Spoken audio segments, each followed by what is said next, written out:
Hatch. Yeah. Let's see. These are just brick fragments, either brick or tiles of some kind. And they may or may not be locally made. I mean, but brick making was very big in the area. Wando River, there's tons of brick kilns. Cooper River, brick kilns. There's lots of good clays.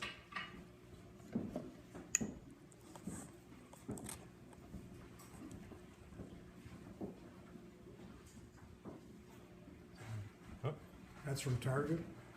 No, I think it's English made stoneware. And it's like it's a big jar, Like urn, yeah. crock. It was made on a wheel. A crock. Yeah, it was turned on a wheel. You can see. If we had some more of it, I think it's. I don't know if it's salt glaze.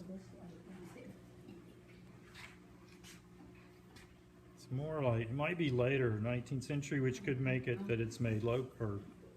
There's a lot of pottery being made all along the fall line from North Carolina, Georgia, Alabama.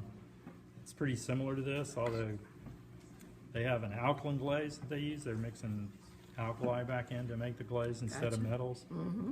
Whereas they were using salt to make stoneware glazes. But it usually has lots of little pock marks on it where the little individual salt grains actually are melting and exploding. But it's really hard to say without a little bit more of it.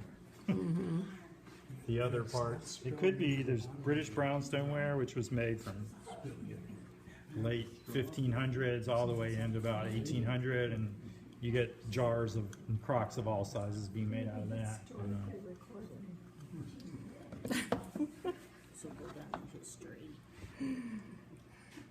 This is salt glazed stoneware. You can begin to see the little dimples on the surface, and that's what tells you that it was a salt glaze.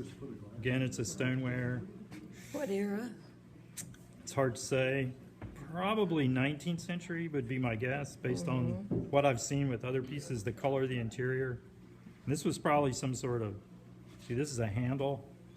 It was a handle that went there, okay. some sort of strap handle that probably came around.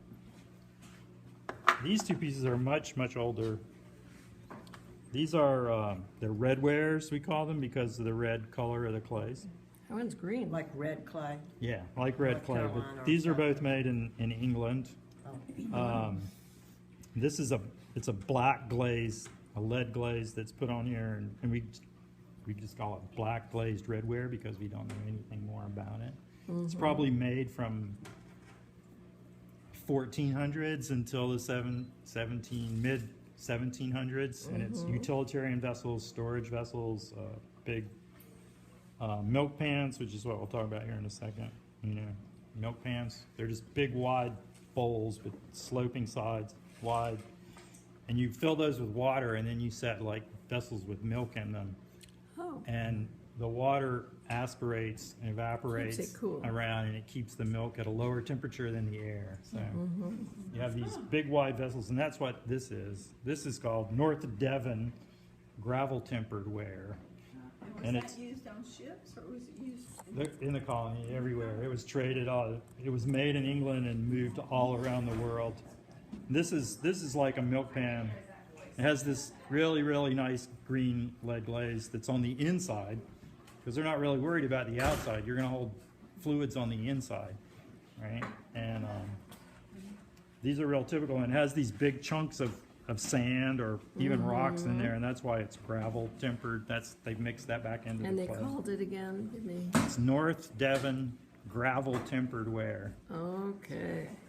And milk pans are the most common form that they make out of this stuff, although So the sometimes milk they make pan is bigger that jars. cooling pan. Yeah, it's a cooling pan. Gotcha. That's great. And I mean, some of these, we found Very them in clever. sites that we know were occupied. They quit making this in the early 1700s. And yet you'll find pieces of it in sites that people are living in the 1820s and 1830s. It's just the vessels are so big and so sturdy, they don't get moved around a lot, so they don't Right. break. And you keep using them for the same thing, and Sure. they're never replaced, really. So, Okay, this is from 2015. all right, thank you. Hey, this is pearlware. Again, a little Yeah, I thought vase there was some pearl wire in or there. a little plate, a small plate, or you know, a tea plate. Saucer or something. Yeah, yeah. And again, you can tell the pearlwares. If you lay the ceramics on a piece of white paper, the pearlwares are always bluish when you Yes. see them. I've seen that. The creamwares are yellowish, and then there's whiteware, which replaces pearlware, and it's white. Like it's the closest to the paper, and it has a slightly harder paste. And did You know, they each change the one's- chemistry to do Yeah, that? the chemistry of the clays are changing, and I mean, they're mimicking porcelains. They're trying to make Right. porcelain, so they improve every step. It's getting closer and closer. Okay. But again, you still have these sort of Oriental Chinese kinds of Right. designs that are going on there. That remains popular. But also pearlwares, frequently in the glaze, you get this blue puddle. You can see it along that Right line along there, this, right along the yes. foot ring. That happens real often in pearlwares. And so, and they're also earthenwares, which means they aren't as hard fired. And earthenwares, if you want to lick them, of course, there's lead in there, and you know you could be, but you know, I've licked a lot don't of wanna lick shirts in it. 40 It's years, okay. so it hasn't affected me that I'm aware of. This is a stoneware, and it's probably pretty. This I would think this is 20th century. Yeah, Got that? just 20th century. I think this piece is 20th century. It's a stoneware, and this sort of, you know, this decoration, this transfer print. You know, I don't think this piece is very old. Okay. Good to know.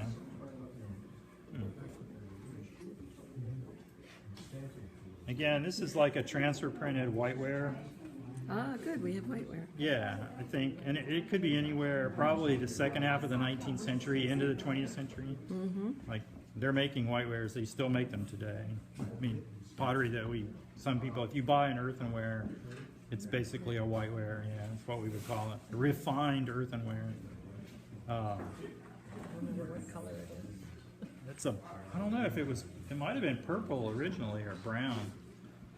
And especially, I don't know, the pattern on the transfer print, that makes me think that it's later rather than earlier. So it's like putting on a decal, Yeah, it is like a decal.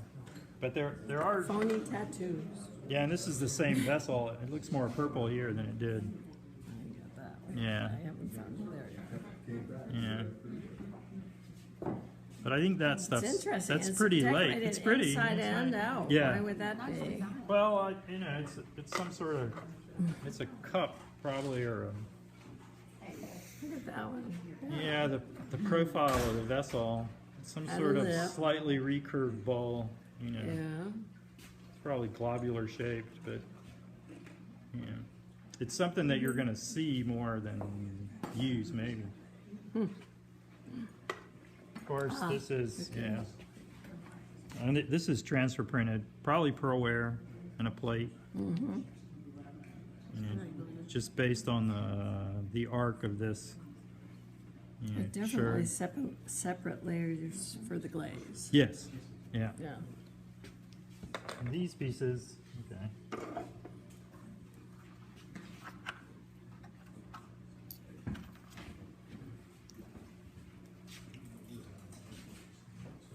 This is probably, okay. Might be two vessels, huh? They look the same. It's not the fourth one. Yeah, I think these three might all, well, no. There's two different vessels because the rims are different. I think these are pearlwares.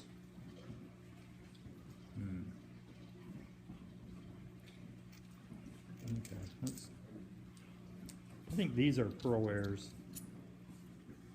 There's a nice blue tint to their glaze on the inside. Although that comes back around in the late 19th century, you start seeing that again in whitewares, but or they become almost stonewares and they get that bluish tint to them. But this annular ware is what it's called. Just have bands of colors that go around the vessels or on the vessels. And in the early 19th century, late 18th century, these are real cheap to make, so they don't cost as much. So, you often see annular wares in slave contexts and plantation sites. And you see these transfer printed wares and hand painted wares and things those are in the planter's house, and the slaves, Right. they buy less expensive things for them. But these Right. are also annular wares. These might be white wares. This just carries on. This you is know. their Fiesta Ware. Yeah, pretty much. Yeah, sort of. I mean, my wife has, I forget what it's called. She has some teacups that still have this on it. It's a pattern. Begins with a C. They still make them in Britain. So, I can't remember what those are called. That's those things. And there's